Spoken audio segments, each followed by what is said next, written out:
कल बताए थे हम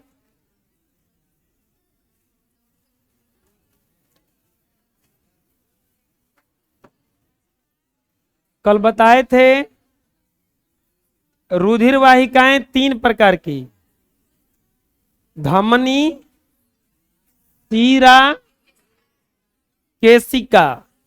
धमनी में शुद्ध रक्त बहता है, शीरा में अशुद्ध रक्त बहता है। धमनी में शुद्ध रक्त बहता है और शीरा में अशुद्ध रक्त बहता है। केशिका धमनी और शीरा को जोड़ के रखता है। पूरा अगर रक्त का वाहिकाओं को देखा जाएगा तो कुछ इसी तरह से है। ये इस तरफ धमनी कहा जाएगा, तो इस तरफ शीरा, और ये उंगलियों को कहा जाएगा केशिका। इस तरह से जुड़ा हुआ है बिल्कुल ही।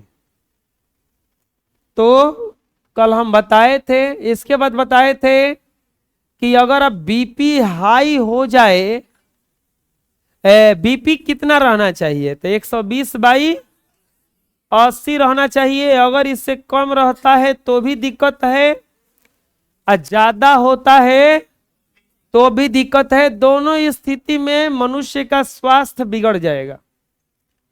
दोनों ही स्थिति में मनुष्य का जो स्वास्थ्य है वो प्रभावित हो जाता है। कल सवाल एगो समझा रहे थे कि अगर रक्तदाब ज्यादा हो तो शरीर के अंदर क्या क्या परेशानी हो सकता है। साधारण भाषा में अगर कहा जाए कि अगर बीपी बढ़ जाए तो क्या होता है। गुस्सा तो सबसे पहले आएगा, आप जल्दी थकान महसूस करने लगिएगा किसी भी काम को करने में, क्योंकि जो सारा एनर्जी है वो रक्त में चला जा रहा है। और भी बहुत सारी घटनाएं हो सकती है, आदमी मरेगा जल्दी बीपी हाई रहेगा तो। सुने होंगे हार्ट अटैक आता है। हार्ट अटैक जो आता है वो बीपी हाई के टेंशन में ही गड़बड़ होता है। जैसे यहां पे देखो, ब्रेन हैमरेज करेगा बीपी हाई होगा तो। विजन लॉस, मतलब आपको दिखाई ही नहीं देगा। अब अगर बीपी अगर हाई रह रहा है तो आपका आंखों जल्दी खराब होने वाला है।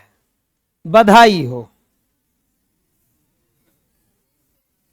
हार्ट फेलियर, अब सोचो अपने से कि कोई इंजन है, उससे काम कराना है, उससे काम लेना है 5 न्यूटन के बराबर। आप बीपी हाई का मतलब खून तेजी से बह रहा है, तो ये ज्यादा काम कर रहा है।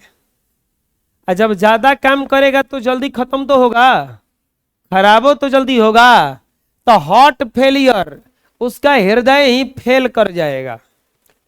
और हार्ट अटैक, और अगर ज्यादा प्रॉब्लम है, बीपी हाई हमेशा रह रहा है, तो बहुत गुड न्यूज है कि उसको हार्ट अटैक बहुत जल्दी आएगा। ठीक है जी हाँ, ये गुड न्यूज ही है। अरे नहीं है तो अपना बीपी सही कराओ। हम कहा कह रहे हैं कि नहीं एकदम बीपी हाई रहना ही चाहिए। देखो बच्चों, सामान्य से अधिक रक्तदाब पर होने पर हाइपरटेंशन, हाइपर माने होता है बहुत ज्यादा तनाव। हाइपरटेंशन किसी रोग, मानसिक चिंता, उत्सुकता आदि से संबंधित है। बीपी हाई ऐसे नॉर्मल नहीं हो सकता है। आप लोगों का भी बीपी हाई नहीं होता होगा, लेकिन आपके घरे पापा से पूछना, उनका बीपी हाई हो जाता होगा। आप घरे जाके दादा से पूछना, अब कहा तो पूछे हो आज तक बीपी हाई हुआ है का पापा? पूछे हो? नॉर्मली पूछोगे तो असही उनका बीपी हाई हो जाएगा कि ई काहे आके पूछ रही है, चाहे पूछ रहा है कि मेरा बीपी हाई है कि नहीं है, कुछ गलती किया है का? पहले ही डिसाइड करवा रहा है कि बीपी हाई है, तो कहे ना कहेंगे बीपी नॉर्मल होगा तो कहेंगे उनका असही बीपी हाई हो जाएगा। वो ये नहीं बताएंगे कि ठीक है कि नहीं है, वो डायरेक्ट बोलेंगे कि का है, ऐसन का है पूछ रहा है चाहे पूछ रही है। ना विश्वास होगा, जाके घरे जाते जाते पूछना पापा बीपी सही है। अब सही नहीं रहेगा, अब प्रॉब्लम हो जाएगा। लात जूता पड़ेगा तो हमारा दोस्त नहीं है, आप सब अपने रिस्क पे लेना। अरे आप लोगों को क्या टेंशन है जी, शाम को सब्जी क्या बनेगा इसका टेंशन आप लोग को है? नहीं है, पापा को होगा। शाम को खाना क्या बनेगा कुछ टेंशन नहीं है, गैस और ऑयल तनको टेंशन नहीं के। 10 को जो चिंता लेके बैठल बा ओकर बीपी हाई ना होगा तो क्या होगा? और अभी तुम लोगों को कुछ चिंता है, खाए ना मिली, सब्जी घट हो जा तो ही ना रूस के बैठ जा तो ही बजा, हम नहीं खाएंगे। मामी का सब्जी घटता होगा, रूसती नहीं होंगी। नून तेल पानी भात सुखले कुछ खा के ठीक। क्यों? क्योंकि जानती हैं कि हम के पर गुस्सा करें तो उनका बीपीआई नहीं जाएगा। हाइपरटेंशन किसी रोग, मानसिक चिंता, ये चिंता बहुत खराब चीज है। चिंता के बाद तुरंत चिता आता है, इसलिए चिंता तो कभी नहीं करना चाहिए। लेकिन ये सब बातें कहने वाली है, चिंता ऑटोमेटिक रहता ही है कपार पे। कोई कतनो कहे कि हम नॉर्मल है, वो नॉर्मल नहीं है, उसको किसी ना किसी बात का चिंता। चिंता कैसे बढ़ता है हम बता रहे हैं। चिंता जैसे कि मनुआ को पढ़ने भेजा गया, अब वो एक दिन पता चला कि भर बाजार घूम रहा है, पढ़ने नहीं आया, पापा को पता चला, चिंता हो जाएगा कि नहीं हो जाएगा? अब जॉब बढ़ जाएगा तब चिंता हो जाएगा कि गोइल बा कि फिर जलेबी के दुकान पर बैठल बा, जे जे जलेबी खाता ओकरा से कहो मांगता, किसी दे दो किसी। अब बताओ उसमें गार्जियन का कोई गलती था? लइकवा पता चला कि पढ़े भेजले नहीं, जाके क्रिकेट खेला था, गली में बैठल बा, तो चिंता होगा ना? हो चिंता होता नहीं है, चिंता किया नहीं जाता, चिंता हो जाता है। प्यारे बच्चों, मानसिक चिंता उत्सुकता आदि से होता है। अब सुनो, हाइपरटेंशन, मान लो एगो पाइप है जो हम लोगों का खून बहता है, हम लोगों के शरीर में खून बहता है, और मोदी जी के शरीर में गरम सिंदूर बहता है। वो आए थे बिहार तो कह रहे थे, भाइयों बहनों, ये पाकिस्तान वाले सोचे कि ये मोदी के रंगों में खून बहता, अरे नहीं, मोदी के रंगों में 150 करोड़ में से हमारी जो आधी माताएं बहनें हैं उनका गरम सिंदूर बहता है। मोदी जी इतना बढ़िया बढ़िया डायलॉग बोलते हैं, क्या कहा जाए। सिंदूर होता काटला पता तो तारा के है, कब ब्लड का कमी होगा तो उनको सिंदूर चढ़ाया जाएगा। हाँ, तू हनुमान जी ना हो, सिंदूर चढ़ाया जाता तारा के। और इतना बढ़िया बढ़िया डायलॉग बोलता है, बोलते हैं कि कुछ कहा नहीं जाए। ये कौन बात हुआ जी? काटेंगे तब तो सिंदूर निकलेगा, अजब हाल है। और वो गरम सिंदूर बहता है, ऑपरेशन सिंदूर करा दिए। हाँ देखो, हम बोले हम लोगों का जो खून बहता है एक नली में बहता है ना, उसको रक्त वाहिकाएं कहा जाता है ना। अरे मोदी जी पे मत चले जाना, वो कुछ बोलेंगे, चुनाव जीतना है उनको, वो सब चुनावी जुमला है। बिहार में आते हैं ना, उन पर थोड़ा सा बिहार को अनदेखा करते। गुजरात में जाते हैं तो जानते हो क्या कहते हैं? दुनिया का सबसे बड़ा पावर प्लांट यहाँ बैठाने वाले हैं। बिहार में आते हैं तो कहते हैं कि 2 और ट्रेन चलवाने वाले हैं, अब हमारे श्रमिक भाई आराम से बैठ के जाएंगे। एहिजा फैक्ट्री न डलबा, एहिजा ट्रेन चलवाई बा, लता लता जासन और 2 ट्रेन चलवा दिले बानी, जल्दी निकला सन गुजरात खाती। आके कहबा कि गरम सिंदूर बहता है, अजब हाल है। हाँ, हाइपरटेंशन की अवस्था में कभी कभी रक्त वाहिनियां फट जाती है। हम समझा रहे थे, अब सोचो एक पाइप है, उसमें पानी बड़ी तेजी से बह रहा है, तो पाइप कहीं ना कहीं फटेगा कि नहीं फटेगा? वो फटेगा, जिसके कारण आंतरिक रक्तस्राव, इंटरनल ब्लीडिंग होने लगता है, जिसके कारण कभी कभी हृदय घात यानी कि हार्ट स्ट्रोक हो जाता है। इसके बाद में पंखा नहीं चलाना है, आगे आओ, आगे आओ, इसमें आओ, चलो उधर चलो। हाइपरटेंशन से मस्तिष्क की रक्त कोशिकाएं फट जाती है, यही में ब्रेन हैमरेज होता है। क्या होता है? ब्लड, अगर ये ब्रेन में भी एक भी नली अगर बंद हो गया रक्त वाला, तो समझ लो कि दिमाग खत्म होने वाला है। ऑक्सीजन तथा पोषण उचित मात्रा में नहीं मिल पाता है, जिससे मस्तिष्क सामान्य रूप से काम करना क्या कर देता है, बंद कर देता है। बहुत सारा दिक्कत हो जाएगा। हाई बीपी होगा तब सोचो बात। आप बताओ, रक्त के साथ ऑक्सीजन बह के जाता है, रक्त के साथ ऑक्सीजन बह के जाता है। अगर तुमको दौड़ते दौड़ते कोई खाना चलाए तो तुमको कैसा लगेगा, सोचो। दौड़ रहा है, दाल ऐसे फेंक रहा है। अरे हीमोग्लोबिन को देना है ऊतक को, किसको देना है? आइए, हमें एकदम हीमोग्लोबिन को इतना स्पीड से बहना चाहिए ताकि वो ऊतक उठा के लेगा उसको। आइए ऐसे बह रहा है एकदम स्पीड में, ये तनी जैसे ही ऊतक आएगा, दो में से ऑक्सीजन तनी निकल गया है जा ना, हो जाएगा ऐसा है। तो ऑक्सीजन और पोषक पदार्थ भी क्या होता है, उचित मात्रा में नहीं मिल, मतलब घूमते रहेगा, वही रक्तवा में घूमते रहेगा। तो पता चला क्या क्या प्रॉब्लम है। समान से अधिक रक्तचाप रहेगा तो क्या होगा, मानसिक रोग हो जाएगा। इसके बाद में रक्त वाहिनियां क्या कर जाएंगी, फट जाएंगी, नस में जाए तो फट जाएगा, और नस फट जाएगा तो इंटरनल ब्लीडिंग हो जाएगा, पानी का पाइप फट जाए, पूरा घर में पानी फैल जाएगा ना। वैसा ही अगर शरीर के अंदर रक्त का पाइप फट जाए तो पूरा शरीर में रक्त हो जाएगा, हृदय घात हो जाएगा, हार्ट स्ट्रोक हो जाएगा। इसी समय हार्ट काम करना क्या कर देगा, बंद कर देगा, बोला आई एम सॉरी, हम नहीं काम कर सकते हैं अब। मस्तिष्क की रक्त कोशिकाएं जब फट जाएंगी तो ब्रेन हेमरेज हो जाएगा, आदमी पागल हो जाएगा, पागल होकर मर जाएगा। और पोषक पदार्थ सही मात्रा में नहीं मिल पाएगा। समझ में आ जाएगा? बोलो। अब आता है सिस्टोलिक प्रेशर। रक्त पर दबाव निलयों के संकुचन से उत्पन्न होता है। यह दबाव सिस्टोलिक प्रेशर कहलाता है। यह 120 mmHg स्तंभ के उत्पन्न द्वारा प्रेशर के बराबर होता है। हम लोगों के हृदय में, हार्ट में ये जब प्रेशर देता है तबे ना रक्त ऊपर जाता है, तो इसी को कहा जाता है सिस्टोलिक प्रेशर। क्या कहा जाता है?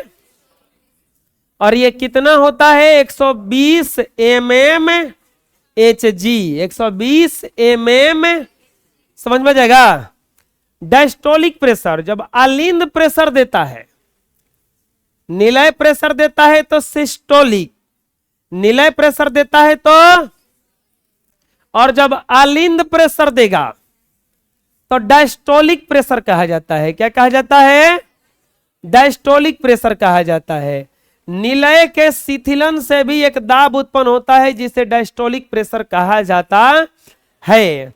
विभिन्न व्यक्तियों में रक्तचाप उम्र, लिंग, आनुवंशिकता, शारीरिक एवं मानसिक स्थिति के कारण अलग अलग हो सकता है। हम बोले नहीं है, अभी आपका बीपी और मेरा बीपी देखा जाए तो मेरा बीपी थोड़ा सा हाई रहता है, हमेशा हाई मिलेगा, भगवान न करे कभी हाई रहे, लेकिन थोड़ा सा तुम लोगों से क्या मिलेगा, हाई मिलेगा, क्योंकि बहुत कुछ सोचना पड़ता है।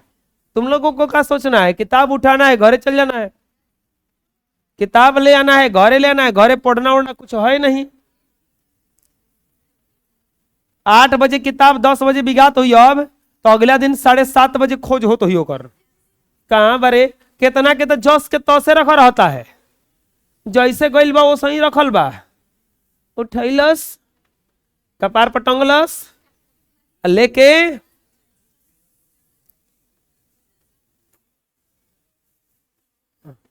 विभिन्न व्यक्तियों में रक्तचाप अलग अलग होगा कि एक ही होगा। जैसे जैसे उम्र बढ़ेगा वैसे वैसे बीपी भी क्या होता जाता है, बढ़ता जाता है। हम देखें बुजुर्ग लोगों का बीपी एक और कारण से ही रहता है, उनको डर लगता है तो हम कहीं बीमार ना पड़ जाएं, अब वही चक्कर में कोई परमानेंट बीमारी बना लेते हैं। बुझा रहे ना?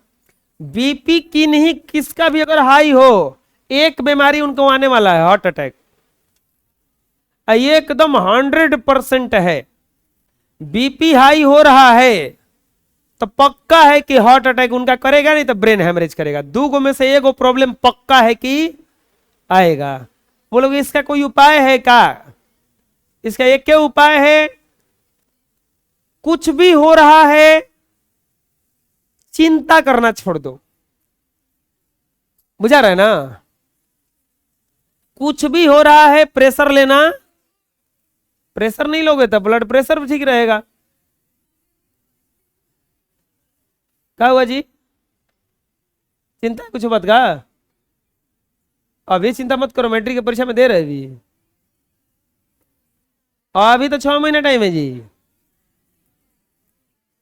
एक दिन में पढ़ा जा सकता है, 2 घंटा का पेपर वे होता है, 100 को ऑब्जेक्टिव आएगा, 100 को में से 50 को मारना ही है। अरे जब बताओ, निलय जब संकुचित होगा तो सिस्टोलिक प्रेशर कहलाएगा, क्या कहलाएगा? खोलो ना कबड़िया, अरे लिखे बा कबड़िया खोल।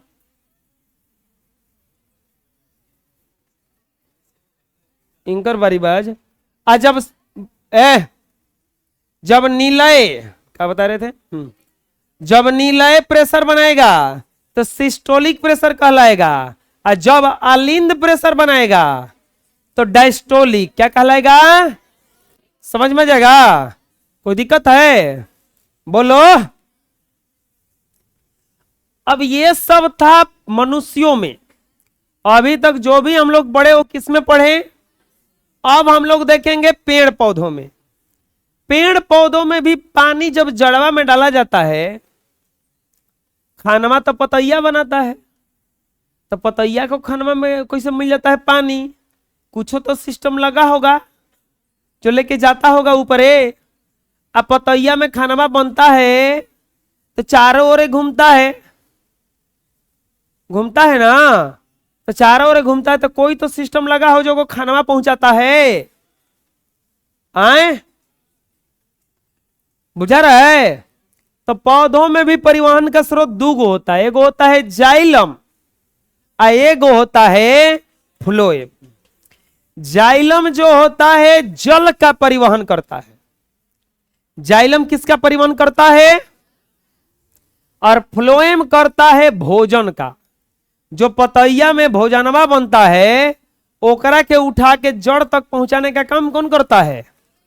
अब बताओ बबुआ, अब एक सवाल आता है कि जाइलम में जो परिवहन होता है एक दिशीय होता है कि द्विदिशीय होता है? एक दिशीय द्विदिशीय का मतलब समझो, एक ही दिशा में होता है कि दोनों दिशा में होता है? अच्छा, जड़ हमेशा कहां मिलता है? जल हमेशा कहां मिलता है? जड़ में कहां मिलता है? तो जड़ में यानी कि पानी को हमेशा नीचे से ऊपर ही ना पहुंचाना है, पानी को हमेशा नीचे से कहां पहुंचाना है? ऊपर। तो जाइलम में केवल एक दिशीय परिवहन होता है, केवल ऊपर की तरफ। लेकिन पतैया में खाना बना तो करके जड़वो तक पहुंचाना है, ऊपरों पहुंचाना है, नीचों पहुंचाना है, चारों ओर पहुंचाना है ना। तो जब चारों ओर पहुंचाना है तो एक और परिवहन चारों ओर होगा तबे ना। तो जाइलम जो होता है केवल जल को ऊपर की ओर पहुंचाता है, और ये केवल ये दोनों ओर, देखो ये 2 वे फ्लो है, दोनों तरफ ऊपर और नीचे। ये 1 वे फ्लो है। क्या पहुंचाता है? Water and minerals. पौधों में हम लोग जड़ों में पानी डालते हैं और खाद डालते हैं, तो पानी और खाद को पहुंचाने का काम कौन करता है? जाइलम। बताओ, पौधों में जल का परिवहन किसके द्वारा होता है? और जो भोजन बनता है उसका परिवहन किसके द्वारा होता है? फ्लोएम के द्वारा। किसके द्वारा होता है बच्चों? या पौधों में जल एवं खनिज लवणों को जड़ों तक से पत्तियों तक पहुंचाता है, या पत्तियों द्वारा बनाए गए भोजन को पौधों के विभिन्न भागों में पहुंचाता है। अब आ रहा है प्रश्न कि जाइलम और फ्लोएम में अंतर क्या है? तो जाइलम की कोशिकाएं मृत होती है, फ्लोएम की कोशिकाएं जीवित होती है। यह जल एवं घुलित खनिज का स्थानांतरण करता है, यह खाद्य पदार्थों का स्थानांतरण करता है। इसमें केवल प्रवाह ऊपर की ओर होता है, इसमें जो प्रवाह होता है ऊपर और नीचे दोनों ओर होता है। समझ में आ जाएगा? बोलो। अब आता है पौधों में पदार्थों का परिवहन। एक कोशिकीय पौधे जैसे क्लेमाइडोमोनास, युगलिना, तरल बहुकोशिकीय शैवालों में पदार्थों का परिवहन विसरण क्रिया द्वारा होता है, जबकि जटिल बहुकोशिकीय पौधों में जल एवं खाद्य पदार्थों के परिवहन के लिए एक खास परिवहन तंत्र होता है। जटिल बहुकोशिकीय पौधों में जल एवं खाद्य पदार्थों के परिवहन जड़ से लेकर पत्तियों तक करना पड़ता है। विसरण की क्रिया द्वारा यह संभव नहीं है। विसरण क्रिया क्या है? जैसे जोंक जो होती है, जोंक, ये लोग खाना नहीं बनाती है। मच्छर जो होता है, ये लोग खाना नहीं बनाता है। ये लोग सोचता है कि हर कोई खाना ही है, जाके कहीं बैठेंगे, खून पी लेंगे, नहीं हो गया खाना। उन लोग को न गैस का जरूरत है, न चूल्हा का, न मोदी जी के सिलेंडर का, न कड़ाही का, कुछ का जरूरत है, न कीने के बा, न चुरावे के बा।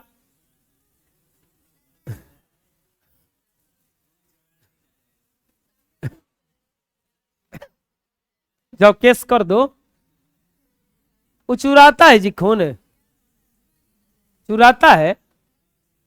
यह सर कैसे तुम्हारे सामने बैठता है जी, वो चोरी है रे कि डकैती है?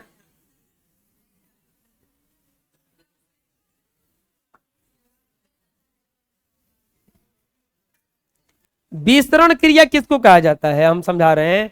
डायरेक्ट संपर्क में आकर के ले लिया, इसको कहा जाता है विसरण क्रिया।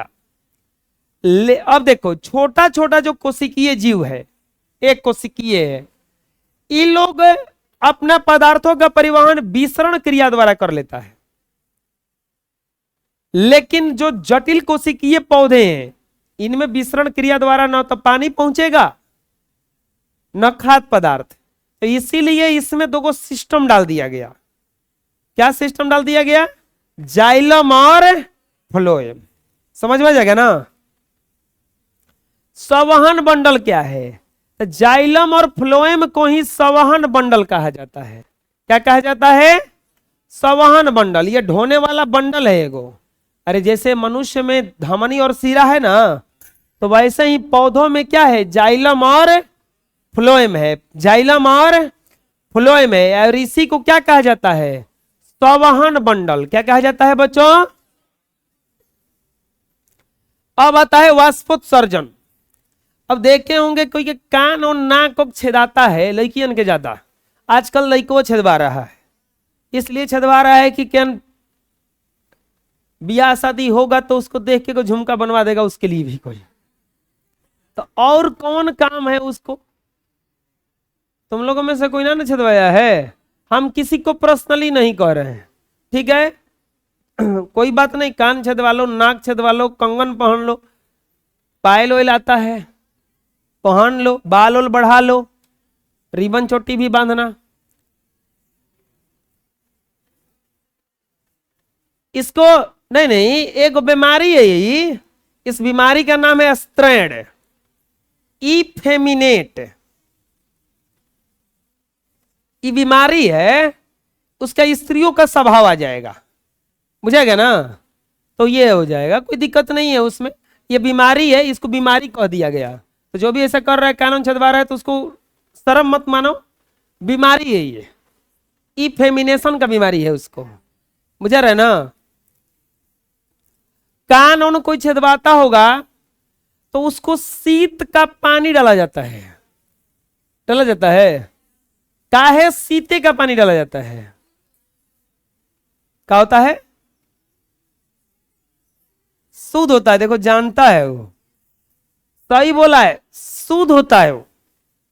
उसमें कोई मिलावट उलावट नहीं होता है, बहुत हल्का पानी होता है वो, क्योंकि वो वाष्प से बना हुआ है, ठीक है? वो पत्तियों द्वारा सुबह सुबह जो वाष्पोत्सर्जन होता है ना, उसी में निकलता है वो।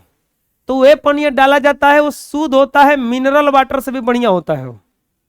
खैर वो सब अब तो इधर मिलना मुश्किल होता है, तो आदमी बर्फ वरफ रख लेता है, बर्फ वरफ रख लेता है। ठीक है, तुम लोग को तो समझा दिए। कान छदवा रहा है तो तनी मनी घूमने तो जा ही सकता है, लड़की बेचारी कहाँ जी असल।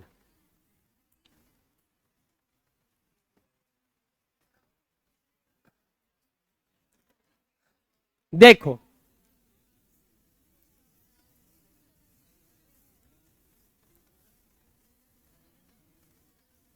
हमरा में को खराब आदत, हम टोक देते हैं। अब तुम कभी कान छेदवा के ऑफिस में आओगे, हम तुमको टोक देंगे पक्का। का हो, कान छेदवा ले लो, बाल वाल बढ़ाओ, क्या आओगे तुम टोक देंगे तनका। का हो बबुआ, बाल वाल बढ़ा ले लो अब तो तू तो।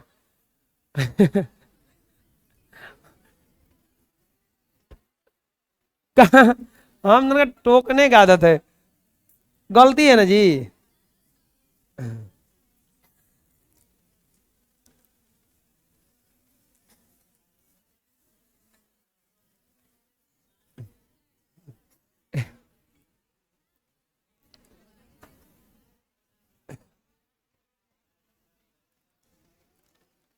एगो 9 क्लास में पढ़ता है, उसका बाल बहुत बड़ा बड़ा था, उसका हम नाम रखे बड़का बालवा वाला।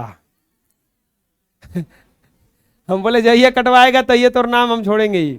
वो कटवाइए लिया बेचारा वो, और कहा जाओ बता, अरे बड़का बरवा वाला खड़ा हो जाओ, तो खड़ा हो जाता था उहे। हाँ, हमरे के सर जी कहत रहन, गली में घूम रहा है, गली घूमना नाम रख देंगे। वाष्पोत्सर्जन क्या है, देखो, पौधों से जल का रंध्रों द्वारा वाष्प के रूप में निष्कासन की क्रिया वाष्पोत्सर्जन कहलाती है। हम पढ़ाए होंगे जब एक्सरसाइज 2, तो उसमें बताए होंगे कि पौधों के पत्तियों में छोटे छोटे छिद्र होते हैं और इसको स्टोमाटा कहा जाता है। यह छिद्र जब खुलता है तो उसमें से पानी निकलता है वाष्प के रूप में, और इसी को कहा जाता है वाष्पोत्सर्जन। क्या कहा जाता है उसको? कुछ है नहीं, रंध्र द्वारा जो पानी निकलता है पौधों में से, पौधों के पत्तियों में से, उसी को वाष्पोत्सर्जन कहा जाता है। यह निकलता है क्यों? क्योंकि यह रंध्र द्वारा, स्टोमाटा द्वारा ही बाहर आता है। पौधों से जल का रंध्रों के रूप में, वाष्प के रूप में निष्कासन की क्रिया को वाष्पोत्सर्जन कहा जाता है। क्या कहा जाता है उसको? वाष्पोत्सर्जन कहा जाता है। अब आता है स्थानांतरण। खानवा जो एक जगह से दूसरे जगह जाता है, इसी चीज को क्या कहा जाता है? स्थानांतरण। क्या कहा जाता है? पौधों के एक भाग से दूसरे भाग तक खनिज खाद्य पदार्थों के जलीय घोल के आने जाने को स्थानांतरण कहा जाता। जो खनिज पदार्थ एक जगह से दूसरे जगह जाता है, उसी को क्या कहा जाता है? स्थानांतरण कहा जाता है। सवाल एक आता है कि लंबे वृक्षों में पूरी ऊंचाई तक जल कैसे चढ़ता है। एक सवाल है कि जो इतना बड़ा बड़ा पौधा है, जैसे ताड़ का पौधा हुआ, खजूर का पौधा हुआ, ये बहुत ऊंचा होता है, इसमें पानी चढ़ता कैसे है? देखो,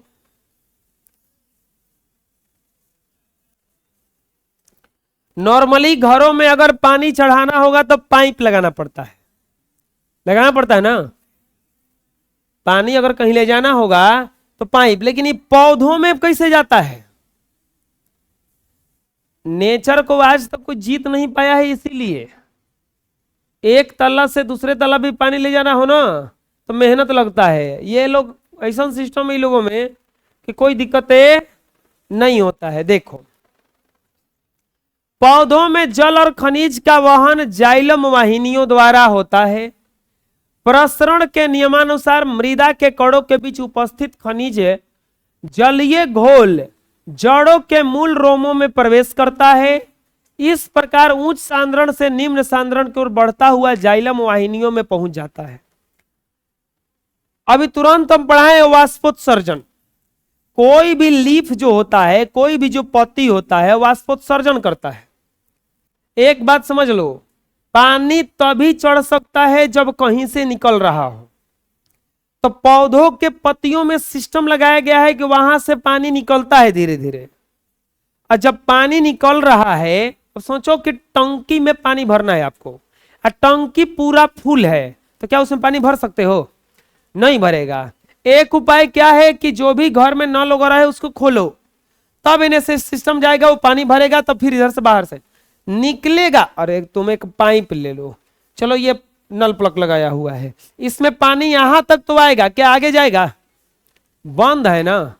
जब नल बंद कर दिया जाता है, तो जब टोटी बंद किया जाता है तो पानी नहीं निकलता है, तो बस क्रिया होगा कहां से? ऊपर जाए चाहे नीचे जाए, पानी को प्रवाह होना जरूरी है। पौधों में भी यही होता है। वाष्पोत्सर्जन के कारण देखो होता क्या है, वाष्पोत्सर्जन के कारण जो जाइलम वाहिनियां हैं, वो ऊपर से पानी तो खत्म हो रहा है, तो ये सांद्रण से उच्च सांद्रण से निम्न सांद्रण की ओर बढ़ता जाता है। धीरे धीरे धीरे धीरे पनिया क्या कर जाता है? ऊपर की ओर बढ़ता जाता है। वैसे पानी जितना मोटर का प्रेशर से नहीं जाता है उसमें, पौधों में बहुत आराम से गते गते गते गते जाता है, बुझा रहा है ना। वाष्पोत्सर्जन के कारण उत्पन्न खिंचाव, परासरण दाब एवं कोशिकीय दाब के प्रभाव में जलीय घोल पौधों के शीर्ष भाग तक पहुंच जाता है और इसे रसारोहण भी कहते हैं। वाष्पोत्सर्जन की क्रिया होता रहता है। अब वाष्पोत्सर्जन की क्रिया के कारण ये जो जल है नीचे से कहां पहुंचता जाता है? ऊपर। बात समझ में आया? क्या हुआ? नहीं समझ में आया? मान लो कि ये मेरा जो पैर है वो जड़ है और ये जो है पत्ता है, तो यहां से पानी वाष्पोत्सर्जन के कारण क्या कर रहा है? बाहर आ रहा है। तो ये जो इधर से जो नली लगा हुआ है पानी जाने के लिए, उस नली में तो पानी कम होगा ही, तो नीचवा से पानी का फ्लो बहुत ज्यादा है, तो नीचवा से देख रहा है अरे कम हो गया, तो धीरे धीरे धीरे धीरे पानी क्या करते जाता है? चढ़ता जाता है। आप कभी देखे होंगे, बता रहे हैं, यहां पे तुम पानी गिराओ, देखना दीवाला यहां तक भींग जाएगा। तो ऐसा कैसे हुआ? मोटर लगा था क्या कोई? जा नहीं, परासरण का क्रिया हुआ है। यहाँ ये पहला ईंट खींचा, फिर ये वाला खींचा, ये वाला खींचा, धीरे धीरे धीरे धीरे क्या हो गया? यहां तक पानी आ गया। बात समझ में आ रहा है? तो वैसे ही क्रिया किस में होता है? पौधों में। बाहर से पानी निकल रहा है यहां से, तो इधर से पानी क्या होता है? धीरे धीरे धीरे धीरे ऊपर की तरफ है चला जाता है। समझ में आ जाएगा? बोलो। पौधों में भोजन का स्थानांतरण कैसे होता है? तो पत्तियों में भोजन बनता है और फ्लोएम वाहिनियों द्वारा पूरे शरीर में होता है, फैल जाता है। फ्लोएम वाहिनियों की चालनी नलिकाओं में चालनी पट से होकर भोजन का प्रवाह उच्च सांद्रण से निम्न सांद्रण की ओर होता है।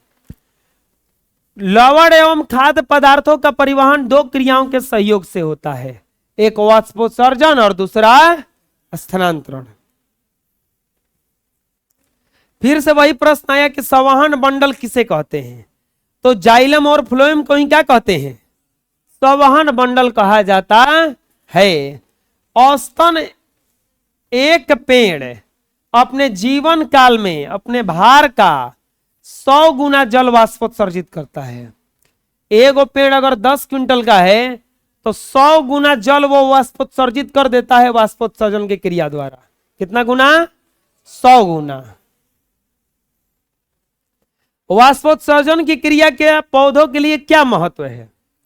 तो पौधा में अगर वाष्पोत्सर्जन, हम तुरंत बताएं कि ऊपर से अगर पानी नहीं निकलेगा तो नीचे से पानी जाएगा ही फिर इधर से। तो वाष्पोत्सर्जन की क्रिया के कारण ही पौधों के मूल चोटी से जल की धारा वाष्पोत्सर्जन के द्वारा प्रवाहित होती रहती है। यह खनिज अवशोषण एवं परिवहन में भी सहायता करता है। इसके अलावा यह पौधों में तापक्रम के संतुलन को भी क्या करता रहे? बना के रखता है। अगर यह वाष्पोत्सर्जन की क्रिया नहीं हुआ तो नीचे से कुछ गया ही नहीं ऊपर, तो बोलोगे कि नीचे से जाने की जरूरत क्या है? एक बार भर लिया जाए, काम खत्म। ठीक है, भर लिया जाए, तो फिर खाद और डालोगे तो वो कैसे जाएगा? तो पहले ही से भरा पड़ा है ना। तो इसीलिए वो क्रिया क्या होता रहता है? बार बार बदलता रहता है। ऊपर से पानी खत्म हो जाता है, नीचे से पानी क्या होता रहता है? जाता रहता है।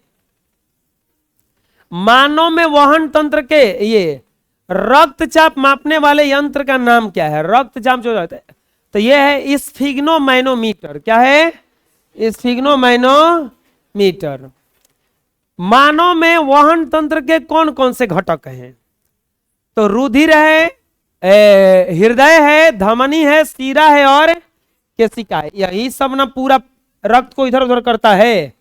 हार्ट लगा हुआ है, रक्त को भेजता है, फिर वापस खींचता है। तो एक रक्त, ये वाहिनियां हो गया, केशिकाएं हो गया और हृदय हो गया। तो कौन कौन सा वहन तंत्र है? 4 गो है। कौन कौन सा है? हृदय, धमनी, सीरा, केशिका। हृदय, धमनी, सीरा, केशिका। स्तनधारियों और पक्षियों में ऑक्सीजन और विऑक्सीजन जनित रुधिर को अलग करना क्यों आवश्यक है? प्रश्न समझ में आएगा तब ये समझ में आएगा उत्तर इसका। प्रश्न कह रहा है कि कोई स्तनधारी है या पक्षी है, हम लोगों में रक्त अलग अलग बहता है, वो क्या कहा जाता है? शुद्ध रक्त अलगे बहता है और अशुद्ध रक्त अलग अलग करना क्यों जरूरी है? अरे घर में भी जब परिवार ज्यादा हो जाते हैं ना, तो एक चीज किया जाता है, बंटवारा। क्यों बंटवारा किया जाता है? क्योंकि एक में रहेगा तो वो झगड़ा हो जाएगा ना। अरे घर में परिवार तो छोड़ो ना, मगम्मा का नजम्मा वो सासे पतो को अलगे कर दी।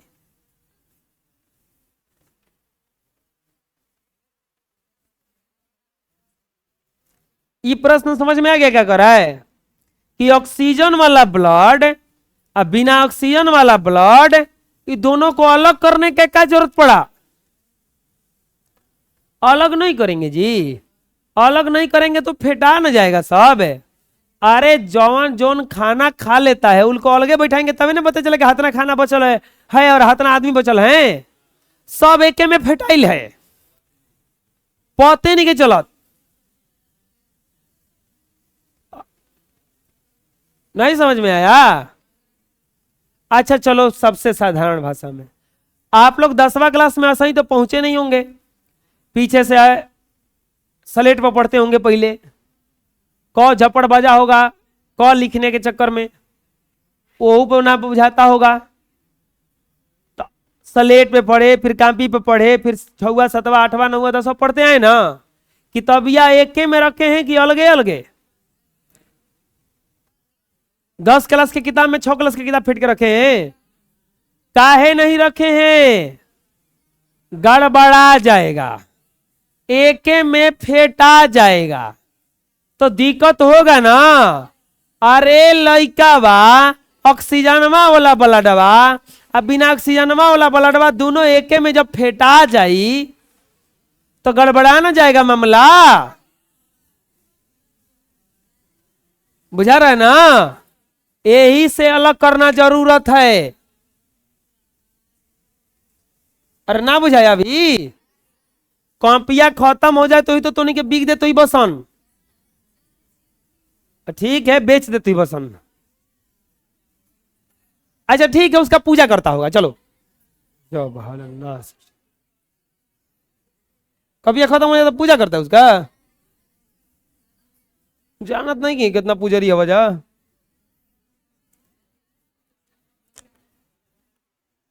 ऑक्सीजन एवं ऑक्सीजन एवं बी ऑक्सीजन बी ऑक्सीजनित रुधिर को अलग करने से शरीर के अंगों को ऑक्सीजन की पर्याप्त मात्रा आपूर्ति होती है।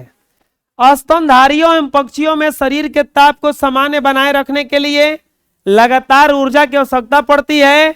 अतः इन प्राणियों में दोनों प्रकार के रुधिर को अलग करना क्या होता है? आवश्यक होता है। आ जाएगा समझ में? अगला है कि पौधे खाद्य पदार्थों का स्थानांतरण किस रूप में करते हैं? सुक्रोज के रूप में। ऑब्जेक्टिव आया हुआ है, किसके रूप में करते हैं? फ्लोएम से खाद्य पदार्थों का परिवहन किस दिशा में होता है? ऊपर और नीचे दोनों ना। समझाएं इसको। चालनी नलिकाएं कहां पाई जाती है? फ्लोएम में पाई जाती है। कहां पाई जाती है? जल के अवशोषण एवं परिवहन में जड़ की जाइलम वाहिकाओं में उत्पन्न होने वाले दाब को क्या कहते हैं? मूल दाब कहा जाता है। खनिज लवण का अवशोषण पौधे किस रूप में करते हैं? आयन के रूप में करते हैं। क्या खाद्य पदार्थों का फ्लोएम से होने वाले स्थानांतरण में ऊर्जा का उपयोग होता है? हाँ होता है। और मृदा से जल का अवशोषण किसके द्वारा होता है? मूल रोम के द्वारा होता है। किसके द्वारा होता है? इस तरह से आप लोगों का ये एक्सरसाइज 3 खत्म हुआ।